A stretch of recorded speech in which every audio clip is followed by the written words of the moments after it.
Ya, halo apa kabar pemirsa, berjumpa lagi di Suara Parlemen Petang bersama saya Anggun Aktarini, tepat di Senin 1 Maret 2021. Di awal bulan Maret ini kami sudah menyiapkan beragam informasi terkait dinamika juga kegiatan dari anggota parlemen di DPR RI Senayan, Jakarta. Dan untuk tema utama pada sore hari ini membahas terkait dengan penembakan polisi koboi di Cengkareng. Namun untuk sebelum kita membahas terkait hal tersebut, kita akan bahas apa saja menjadi headline media online yang terbit pada sore hari ini.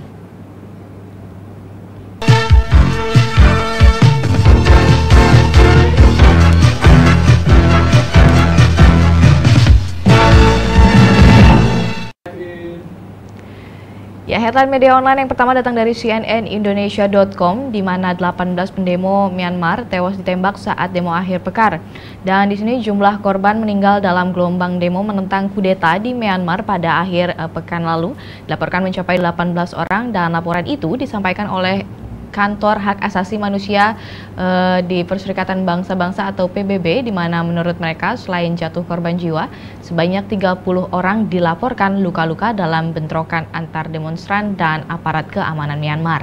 Dan di sini menurut PBB sejumlah korban meninggal dalam demo Myanmar pada akhir pekan lalu, dan di sini kemungkinan adalah yang tertinggi dalam satu hari. Jika benar, maka jumlah korban jiwa dalam gelombang unjuk rasa di Myanmar sampai saat ini sudah mencapai hingga 24 orang. Jadi kantor HAM PBB juga menyatakan bahwa mereka mencatat ada sekitar 1.000 orang yang ditangkap aparat dalam unjuk rasa pada minggu kemarin. Dan kita beralih di berita selanjutnya dari kompas.com, di mana demo Thailand makin ricuh, polisi bentrok dan tembaki massa.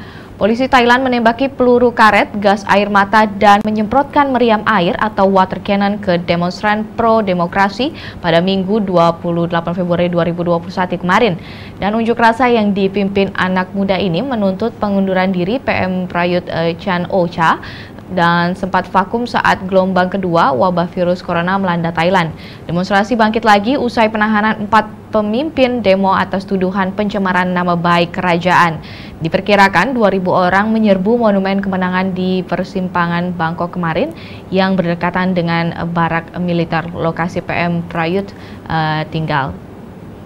Kita beralih ke berita berikutnya dari detik.com. Membahas terkait dengan Hong Kong jerat 47 aktivitas dengan pasal subversi. Dan di sini kepolisian Hong Kong menjerat 47 aktivitas pro-demokrasi dengan pasal subversi, dan mereka adalah sebagian dari total 55 orang yang ditangkap aparat keamanan Januari lalu.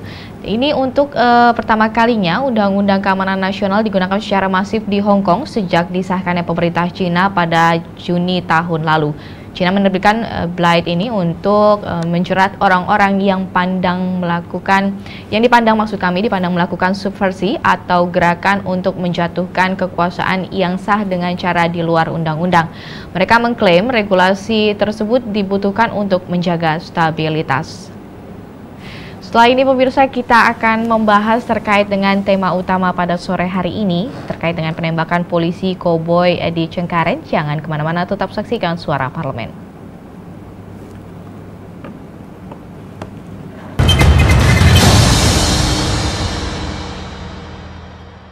Komisi 7 DPR RI melakukan kunjungan spesifik ke Kota Semarang, Jawa Tengah dalam rangka membahas rancangan Undang-Undang Energi Baru Terbarukan dengan para ahli Universitas Diponegoro Semarang. Anggota Komisi 7 DPR RI Ridwan Hisyam menyampaikan, Indonesia mempunyai energi panas bumi yang cukup banyak dibandingkan energi fosil yang merusak lingkungan.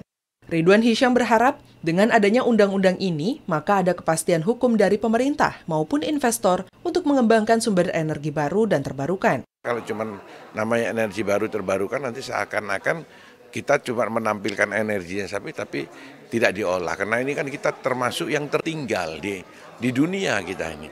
Padahal potensi kita adalah sangat besar. Seperti contohnya panas bumi. Kita itu cadangan kita itu nomor 1 di dunia panas bumi, Indonesia ini. Tapi belum kesentuh. Padahal itu adalah yang sangat besar. Meskipun memang agak mahal ya. Anggota Komisi 7 DPR RI Saadiah Uluputi mengatakan sumber energi di Indonesia cukup banyak, mulai dari energi matahari, angin, dan laut. Namun potensi ini memiliki kendala yang harus dibenahi. Salah satu kendalanya adalah SDM dalam pengelolaan energi ini. Kata pengelolaan ini kan tidak bisa dipisahkan dari bagaimana SDM itu sendiri gitu. Nah SDM kita untuk mengelola sumber daya, untuk mengelola potensi dan sumber daya energi kita ini sangat dibutuhkan gitu ya. Nah olehnya itu memang ini bagian dari tanggung jawab bersama. Dari Semarang, Domi Titi Heru, TVR Parlemen melaporkan.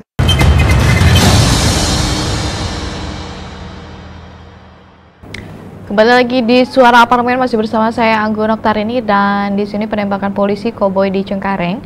Seorang anggota Kepolisian Republik Indonesia melakukan penembakan saat saat mabuk di sebuah kafe di kawasan Cengkareng, Jakarta Barat, dan penembak tersebut dilakukan oleh Bribka Cornelius Siahaan pada Kamis 25 Februari 2021 pukul 2 dini hari lalu.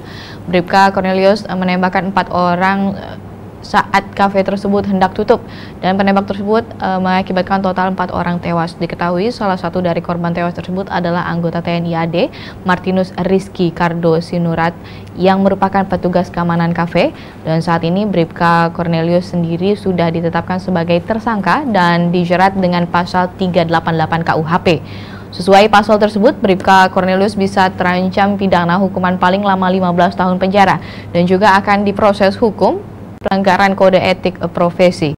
Kapolda Metro Jaya Inspektur Jenderal Fadil Imran selaku atasan dari Bribka Cornelius mengatakan bahwa dirinya telah berkoordinasi dengan Pangdam Jaya Maijen TNI Dudung Abdurrahman serta Pangkostrat guna meminta maaf atas penembakan terhadap anggota TNI. Fadil juga telah meminta maaf atas kejadian tersebut dan mengungkapkan bela sungkawa kepada keluarga korban. Dan kita di sini sama-sama berharap semoga permasalahan ini bisa diselesaikan dengan cepat dan tanpa menimbulkan konflik-konflik baru setelah ini. Namun pemirsa, kita masih bahas lebih dalam lagi setelah jeda berikut ini.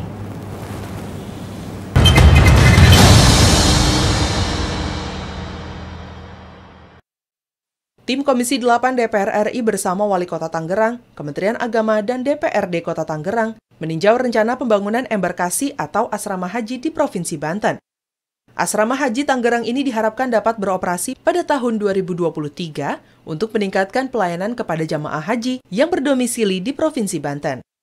Pimpinan rombongan kunjungan kerja spesifik Komisi 8 DPR RI, Seli Andriani Gantina menegaskan, Komisi 8 DPR RI mendukung penuh pembangunan asrama haji di Kota Tangerang agar pada tahun 2023 dapat dioperasikan sesuai fungsinya.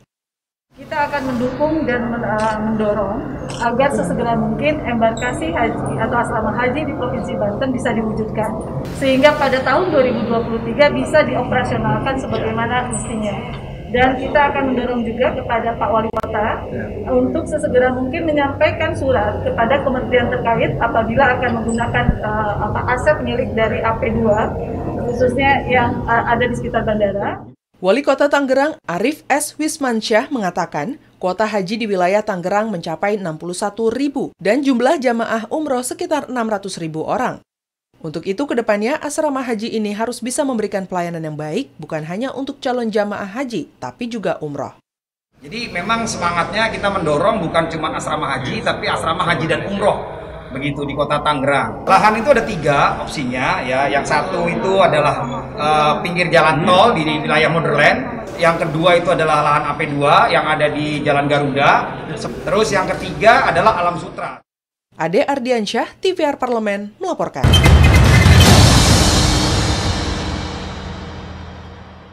Ya, kembali lagi pemirsa di Suara Parlemen. Di sini Fadil maksud kami menjelaskan penembakan tersebut terjadi sekitar pukul 4 pagi dini hari setelah pelaku cekcok dengan petugas keamanan serta bartender kafe karena menolak membayar tagihan. Ia menambahkan pihaknya sudah mendapatkan 2 alat bukti kuat untuk diproses secara pidana dan mendapatkan sanksi yang tegas. Anggota Komisi 3 DPR RI Rudi Masud juga menetuk bahwa aksi koboi yang dilakukan Bribka Cornelius tersebut, ia mengecam tindak tersebut layak diberi sanksi pecat dengan tidak hormat dan diganjar hukuman berat. Ia juga mengingatkan bahwa atas insiden tersebut hubungan antara Institut Polri dan TNI supaya tidak terdampak dan tidak merembet kemana-mana, dan menurutnya tindak brutal oknum Polri tersebut harus dilihat bahwa hal itu dilakukan atas nama pribadi. Seperti yang tadi disebutkan bahwa di sini kita sama-sama berharap bahwa tidak akan ada yang namanya permasalahan baru yang muncul akibat dari konflik ini dan melahirkan konflik-konflik baru lainnya. Dan pemirsa, kita sudah bahas apa saja yang menjadi headline media online dan juga tema utama pada sore hari ini. Maka berakhir pula perjumpaan kita. Saya Anggun Oktarini beserta seluruh yang bertugas mengucapkan terima kasih telah menyaksikan dan sampai jumpa.